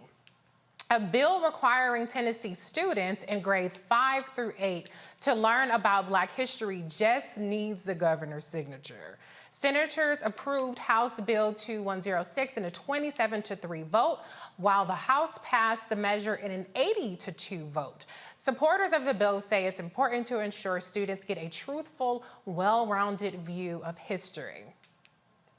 The reason why this is important is there are a lot of really great Tennesseans like Samson Keeble, who was the first African-American elected to the Tennessee General Assembly, or like Bessie Coleman, or like Wilma Rudolph. And we want to make sure that that continues to be a part of our history and our schools. And so then one day, hopefully, there won't even be a such thing as Black history. It will all just be so melted into one that it will not have to be defined that way. Once the governor signs the bill into law, the State Board of Education will review current social studies books and decide which Black history lessons to add to the curriculum. That is, if he signs the bill. I didn't see a statement one way or another, so hopefully all of the hard work that it took to get there. There had been some failed attempts to get this kind of Black history added to the curriculum. So hopefully this time he'll sign it. With that kind of bipartisan support, it should happen. But we did see what homeboy Glenn Youngkin up in Virginia did with widely supported bills. If there was a Democrat attached to it, he vetoed it. So let's hope that the governor down there is a lot better, at least on that regard. So speaking of racist behavior, a Black Tennessee mayor declares April as Confederate History Month. I'm gonna read that again. A Black Tennessee mayor declares April as Confederate History Month. We're going backwards, Mayor Livingston, Tennessee Mayor Curtis E. Hayes signed the proclamation surrounded by members of the Sons of Confederate Veterans. Y'all see this? My goodness. Here's the caption that accompanied the photo. A contingent of compatriots with Sons of Veterans Myers, Zolcoffer, Camp 1990 recently met with Livingston Mayor Curtis Hayes for a signing of a proclamation designating April 2022 as Confederate History Month in the town of Livingston and urging all citizens to avail themselves of the opportunities to increase their knowledge of this important era of Tennessee's history. Celebrated in southern states, Confederate History Month began in 1994. Mississippi is the only southern state that officially declared April Confederate Heritage Month in 2022. Ooh, child. Okay, I don't know. Can I go to the panel? Okay, sorry, I'm breaking the third wall here. But I want to talk about these two Tennessee stories because, first of all, I looked up this mayor. He's nonpartisan. So I did. I was going to drag him because being Republican, Democrat, he's nonpartisan. Some of you nonpartisan, you independents, y'all a little cray-cray too, okay? Don't think just because you not a political party that you off the hook, that you got it right, because this person didn't get it right. But I just think it's interesting with all this anti-CRT, we don't want to teach history, y'all want to teach Confederate history, because y'all know y'all lost, and y'all know y'all was fighting for slavery, right? So I'm trying to figure out why y'all are trying to talk about Confederate history, but you don't want to talk about American history. It doesn't make sense to me, but we know it's propaganda, right, Crystal? What do you have to say about I just want to say, one, I'm a native Tennessean. I'm from Memphis, and I know Dr. Carr's brother lives in Nashville, and I've been on the panel with him before. But I want to just say it's so interesting that this first story where Senator Ackberry is up speaking about, the legislation that hopefully she likely co-sponsored. She's saying that she hopes that this gets passed and signed by Governor Bill Lee, which I don't have any faith in Governor Bill Lee, that he will actually sign that. So we have, this conversation about Black history on one hand, and then we have this other conversation where a Black mayor of a small town in Tennessee is essentially, I think we need to check and see if he was drugged. We need to check and see if he was given some kind of sedative to actually produce that proclamation, because I just don't believe that any person in their right mind would do that with all of those kinds of white supremacists standing behind him, draped in a Confederate flag. So my first question is, was the brother drugged? That's what I want to know to all the Tennesseans watching this and this broadcast. And I want to know why aren't people raising the flag about that? I'm looking at you, the Equity Alliance, Tequila and Charlene, and all the Black folks who run, grassroots Black-led organizations in the state of Tennessee. Where are you all with raising the roof about this? This is ridiculous. But on the other hand, as it relates to critical race theory, isn't it ironic that we're living in a moment in history where people like, Governor Bill Lee, people like Governor Ron DeSantis, people like Governor Abbott down in Texas, they don't want critical race theory taught in schools, which we already know it's not. Right. But at the same time, you're having a mayor create a proclamation about the Confederate history. We're having to ask in codified language in state legislatures about Black history, but we're also saying we don't want to teach critical race theory. And so, this is just more continuation of foolishness that happens in Tennessee, unfortunately, and we're making headlines again for all the wrong reasons. Well, to your point about drugs, white supremacy is a hell of a drug. And it don't have to be sniffed or snorted or you don't need a needle, nothing. You just look for it. That's it. But, it's giving me Clay and Bigsby, because, that image, but Clay and Bigsby was at least blind. He didn't see that he was a Black man. You a Black man doing this kind of stuff. So that's very, very weird. Dr. Carr, you have roots in Tennessee as well. What's your reaction to both of these stories? I think it's very American. I'd like to congratulate Curtis Hayes Jr. The drug that he is high on is called America. And I hated the sister to say that one day we might not need Black History Month. I mean, that's obviously absurd, but it's based on a fundamental misunderstanding of where we are in this settler state. And it's common to have that understanding, that misunderstanding. The Confederate States of America were traitors to the United States of America. And so, wait. Oh, yeah, no, they weren't. Because after the war, their land was returned to them. That's where Black people got sold out in places like South Carolina and Mississippi. They are allowed, they're still allowed to celebrate their traitorous act as an act of patriotism.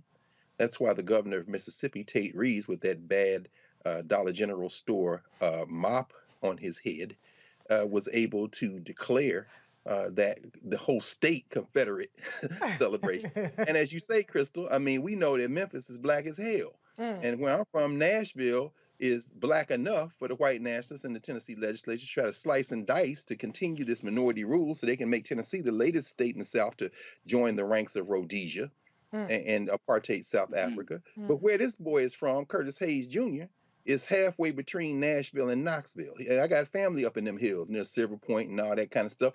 Curtis Hayes lives in a city where it's about 4,000 people, and all but maybe 1 or 2% are black. And talk about Black history. Listen, there are two types of ways to approach a multicultural education. One is called infusion. That's the Tennessee bill, and Lee might sign it. Why? Because if you understand education, you understand that signing a bill to mandate teaching doesn't translate into it being taught. Right. You see, standards don't translate into what happens in the classroom. The other way to do it is the independent standalone courses. And see, that's a different kind of war. So actually, Curtis Hayes would fit perfectly in executing that bill. Why? He is able to trace in that little town of Livingston, Tennessee, his great-great-great-grandmother, who was formerly enslaved and is celebrated in that little town in Black history. He has won Black History Awards. He was the first Black Livingston Police Department, member of the police department. He was the first Black sheriff, deputy sheriff. He married a white woman. He is an ultimate success. We just had a story about Craig Robinson, right? But anyway, the point is this. What does assimilation look like? Yeah. Assimilation, thy name is Curtis Hayes. Well, Dr. Walker, you got to follow that. Sorry. What's your comment? I want to think about one of our great rhymers of all time, Chuck D, when it once said, "Every brother ain't a brother," and that's pretty much for me summarizes. I mean, beyond the fact that was he drugged or not, where are his folks at to say don't do this? Yeah, that's the real question. Where are his people to say, listen, don't do this. This is a bad look. This photo, people will see this photo for forever and that long after you're gone. And in terms of this, what's that happened in Tennessee in terms of signing this Black History bill? It's interesting because some of the same states are finding, talking about everything is in CRT. I always feel like even if the bill is signed, somehow it had been voided because we say we can't talk about this because it's CRT and not Black history. Yeah. Right. It's just this weird contradiction in terms of what Dr. Carr talked about. And when it relates to race and how this United States, this country understands it, because it's either black or white. It's not nuances in terms of race. So I don't know. Tennessee is getting like, where I'm in Florida and losing its mind and doing things that don't make any sense. So like I said, but, no shout out to the folks who didn't tell their brother not to sign that bill. His people didn't sit down and had a conversation with him. But hopefully he gets. I don't know if he gets invited to summertime. He may not even get invited to the picnic. So yeah, like you said, where are his people at? Maybe his people need to be talked. They need to find the people for those people too, because maybe all y'all crazy. Because Mom is definitely not clicking over there. He was drugged. I'm convinced he was drugged. I'm convinced. Crystal is giving him the benefit of the doubt. That man was drugged. No Christmas dinner for him. See, it's just because this man had been the mayor of that little town since 2006. He was 31 years old. Yeah. He was raised in a majority white. In other words, this raises the deeper question. What does it mean, if anything, to be Black? I don't even know. If we don't have a common definition, we can't get mad at him. He was groomed to do exactly what he's doing. He's a signing pen for the Confederate States of America. He was groomed for that. I'm embarrassed today for the state of Tennessee. I'm embarrassed. Well, we're going to focus on the positive. The positive is got a little song, maybe Black history. But to Dr. Carr and to Dr. Walker's point, I mean, it's the first step, right? There has to go through this long review where parents get to give input into what they think should be included, yada, yada, yada. So it's years away from being implemented. But I do appreciate, because I think it's hard being a legislator, particularly a Black legislator, in these red states that are really, and a lot of activists will say that they're not red per se, they're just under tapped into, in terms of really, exciting the electorate. You have people like Gary Chambers that's running, and he laid out the receipts in terms of the electorate and what it can look like if Black folks voted. So I think, it's hard to be up against so much, but they still try to do things like that. So I'm going to salute the legislators who got this version passed. It may not be, Black Panther, fist held up high type of, education, but it'll be more than what they had before. So keep working at it, and that's great. And can I just say one more thing, Reese? Dr. Carr, I'm going to talk to Ramesh about doing away with Black history. We were going to always need Black history. But I know Senator Akberry, and so I'll just remind her about that language and how it's not helpful But I understand why she, put this legislation forward. But the doing away with Black history, we're gonna always we always need Black history, more of it. Appreciate you, sis. I agree. I know you are. I know you are.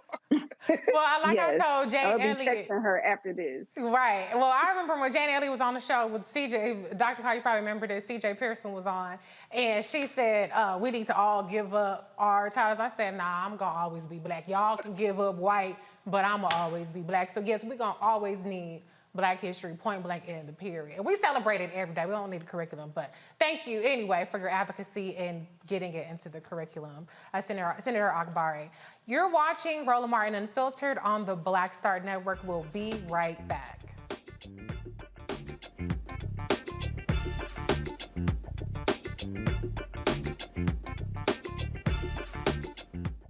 I'm Dr. Jackie, and on A Balanced Life, it takes a village to raise a child, and truer words have never been spoken. If you're raising a child, you know that it's a blessed challenge like no other.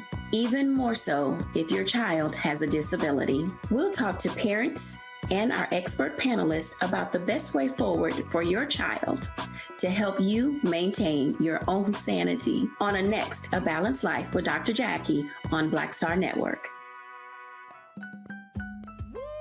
We're all impacted by the culture, whether we know it or not. From politics to music and entertainment, it's a huge part of our lives, and we're going to talk about it every day right here on The Culture with me, Faraji Muhammad, only on the Black Star Network. I'm Angie Stone. Hi, I'm Teresa Griffin. Oh, Roland. Hey, Roland, I am so disappointed that you are not here, first of all. Where's our dance? It's like we get a dance in every time I see you. And so now you're not here for me to dance with, sir. You and your ascot. I need it. I need that in my life right now. Okay, I love you, Roland. What's up? I'm Lance Gross, and you're watching Roland Martin Unfiltered.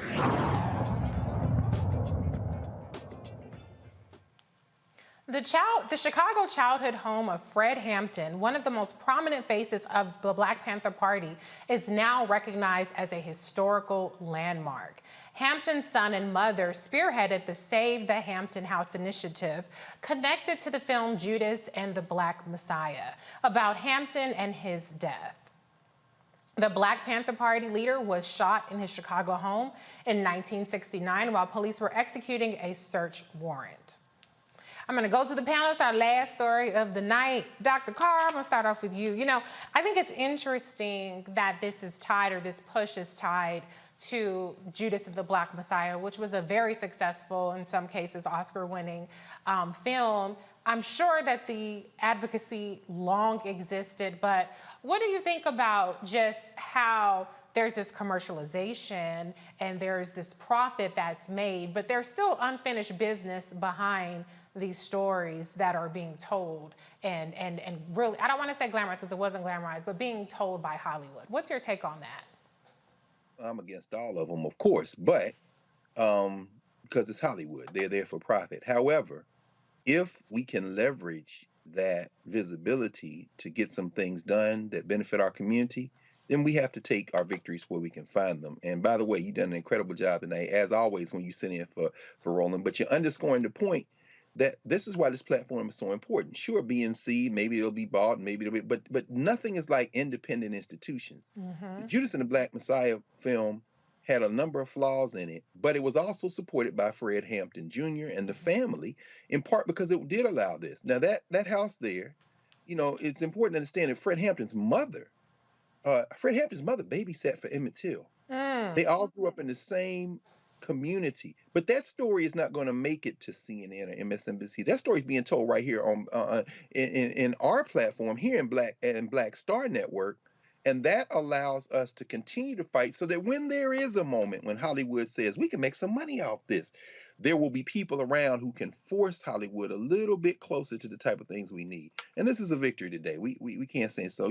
Victory to Fred Hampton's widow, Mama and Jerry, victory to Fred Hampton Jr., and to everyone, and to his mother and his siblings, his family, because this is a victory for Black people. So it's a good thing, I think.